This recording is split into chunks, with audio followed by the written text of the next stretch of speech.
खासदार अमोल कोल्हे सध्या आपल्यासोबत आहेत. आपण त्यांच्यासोबत चर्चा करणार आहोत. खरं तर आज केंद्रीय कृषी मंत्री त्याचबरोबर ती राज्याचे कृषी मंत्री नारायणगावच्या या विज्ञान केंद्रामध्ये होते. काय कृषी संदर्भातली साधक बाधक चर्चा झाली? नारायणगावचं कृषी विज्ञान केंद्र हे सातत्यानं शेतकऱ्यांच्या हितासाठी वेगवेगळे उपक्रम राबवत आहे. त्याचे परिणाम हे स्पष्ट दिसत आहेत. आणि माननीय केंद्रीय कृषी मंत्र्यांनी एक अभियान सुरू केलेलं आहे. देशभरातल्या शेतकऱ्यांशी संवाद साधतात, शेताच्या बांधावर जात आहेत, वैज्ञानिकांना घेऊन जात आहेत. लॅब टू लँड हा जो त्यांचा एक फार महत्त्वाचा जो प्रयत्न आहे, हा नक्की स्तुत्य उपक्रम आहे. आणि या स्तुत्य उपक्रमाला सकारात्मक आपल्याला बदल दिसतील अशी आपण अपेक्षा बाळगूयात. पण त्यांच्या या अभियानाचं मी मनापासून खरं तर स्वागत करतो की अशा पद्धतीनं वैज्ञानिकांचं आणि शेतकऱ्यांचा संवाद साधणं आणि शेतकऱ्यांच्या असलेल्या अडीअडचणी या थेट बांधावर जाऊन जाणून घेणं हे नक्कीच स्तुत्य उपक्रम आहे.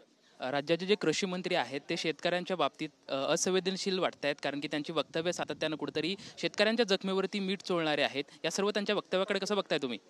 तर मला असं वाटतं आत्ता त्याच्यावर भाष्य करण्याची ही वेळ नाही आहे. कारण ही जी वक्तव्य होती ही वक्तव्य कोणकोणत्या परिस्थितीत झाली ही वेगळी गोष्ट. शेतकऱ्यांच्या विषयी संवेदनशीलता ही प्रत्येक पदावर असलेल्या व्यक्तीनं ही पाळलीच पाहिजे, हे आपल्या सगळ्यांचं म्हणणं आहेच आहे.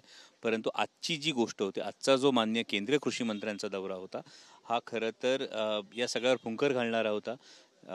टोमॅटोचं जिथं व्हायरसने नुकसान झालेलं ते जाणून घेणं वैज्ञानिकांबरोबर हा शेतकऱ्यांना येणारा एक चांगला अनुभव आहे. आणि त्यामुळे मला असं वाटतं की केंद्रीय कृषी मंत्र्यांच्या या उपक्रमाविषयी जास्त समाधान व्यक्त करण्याची ही वेळ आहे. आगामी महानगरपालिकाच्या निवडणुका आता तोंडावरती आल्यात. सर्वांचं लक्ष आता त्या निवडणुकीवरती लागले. मात्र राजकारणामध्ये एक वेगळं चित्र पाहायला मिळेल का, की दोन्ही पवार कुटुंब एकत्रित येण्याची सध्या जोरदार चर्चा? तुम्हाला काय वाटतंय?